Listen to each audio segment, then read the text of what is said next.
Hello, I'm Laura and I'm from How to Cook Good Food. I've got a website and I also teach cookery. Today I'm going to show you a recipe that I make quite a lot, and it's a very cheap, easy tomato sauce, and here are the ingredients. So first of all, we've got garlic, 1 clove of chopped garlic, 1 packet of chopped tomatoes, a couple of tablespoons of oil, a teaspoon of sugar and a pinch of salt. So I'm just going to show you how I make the sauce, and then I'm going to put it on to cook, and it should be ready in about 15 minutes. So first thing to do is to get the oil into the pan. So I'm just going to put it in now. Then I'm going to turn the heat on to get it warm while I cook the garlic. While the oil is heating up, I'm just going to chop up the garlic, and then I'm going to put it into the pan. I'm going to let that fry for a minute or two until it begins to turn golden brown. When it's golden brown, next thing to do is to add in the tomatoes, and as well as the tomatoes, add in the sugar and the salt. Bring it up to a boil. Then once it's boiling, turn it down to a simmer and simmer the sauce for 15 minutes, and then it's ready. And that's all you need for a tomato sauce. I'm just going to check the garlic now. Let that cook for a bit more. And then what I'll probably do is use this tomato sauce for, well, either or. You can use it for pasta sauce, or I also use it for pizza toppings. It's good for pasta bakes. It's also really good if you have any leftovers to just add into soups and stews. It's just a really nice, quick, cheap, easy sauce to make, and it tastes a lot nicer than the sauces that you buy in jars.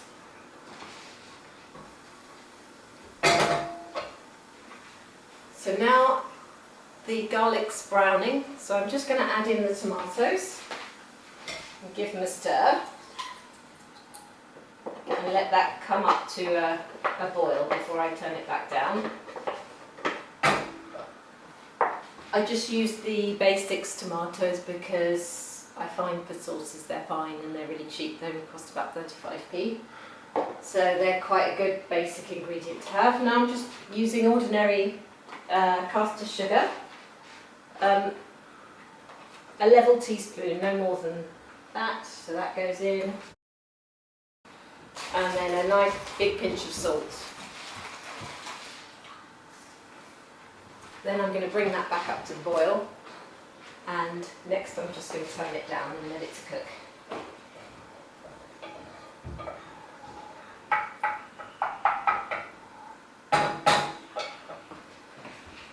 It's quite a good idea as well, when the sauce is cooking, if you put a lid to half cover it.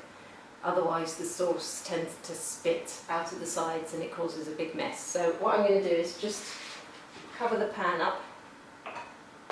Now the tomatoes are boiling, I'm just going to turn it to simmer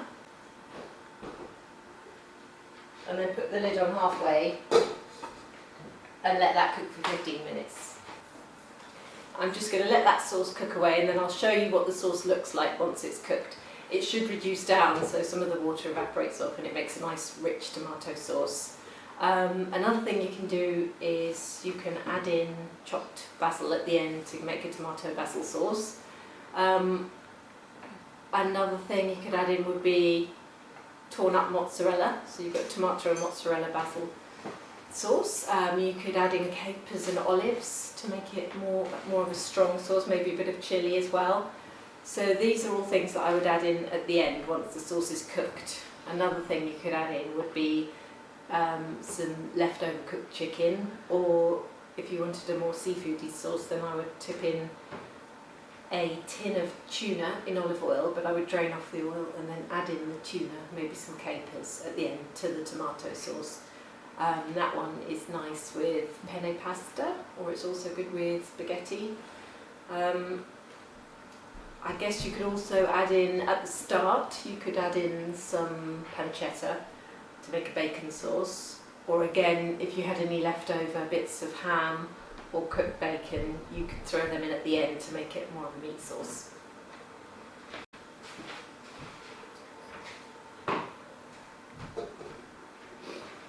So I'll come back to the sauce once it's cooked and show you what it looks like.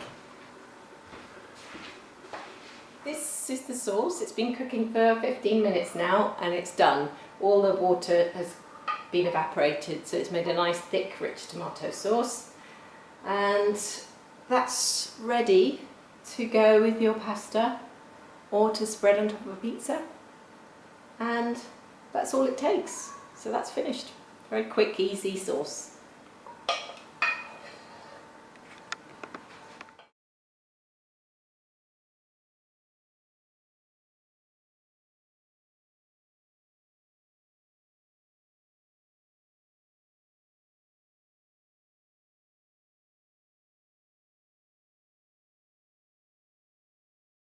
Making pizza at home is so easy. Let's get our oven on at 425 preheating. I've got some all-purpose flour here. I've got my baking powder. I've got my salt. So let's mix all this together. This pizza dough is a little bit unique. We're not using yeast. It's so fast and easy that the kids can actually make their own dough. So while you're making yours, they can make theirs too. So that's how easy it is. So now we've added our water.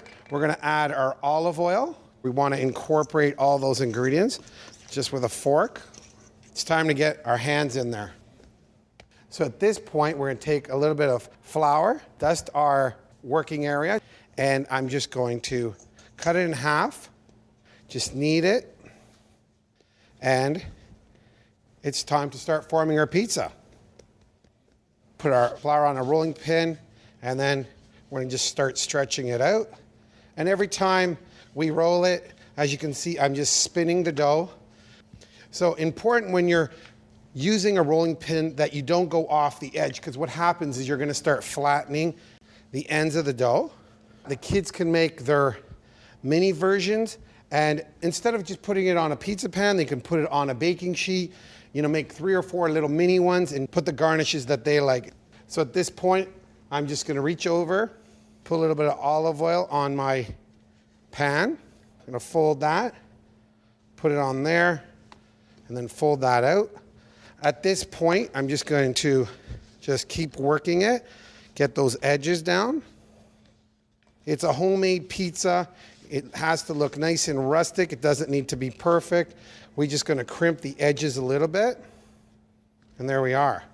So what I'm going to do now is just wipe off my counter because it's important to actually work very clean. And we're going to start off with our pizza sauce. I'm just going to start right in the middle and then just swirl the back of my spoon. I'm not going to hit the edges because I don't want them to burn. If we put sauce on the edges, it'll burn. This is a ready-made sauce, but if you'd like to make your own sauce, it's incredibly easy. Tomatoes, tomato paste, a little bit of oregano, garlic, and you're ready to go. Now it's time to add our garnishes. So let's start with a little bit of pepperoni. And this is where it's fun and it becomes very individual. If you want to do something a little bit more gourmet, you could add mascarpone, you can put Swiss chard on here, arugula, whatever you'd like. A little bit of pesto works too. Now I'm going to take a little bit of our mozzarella cheese. And then, of course, one of my favorite garnishes, mushrooms. A little bit of green pepper. Red onion, which gives it a nice pop and good flavor. I'm going to finish with a little bit of cheese on top. I always find that keeps all the garnishes together and it melts and you got that great bubbling going on. We want to take a little bit of olive oil and just brush the edges. Just lightly, and that's going to give us a nice crispy texture. Put in the oven, bottom rack for about 10 to 15 minutes, and you have homemade pizza for the whole family.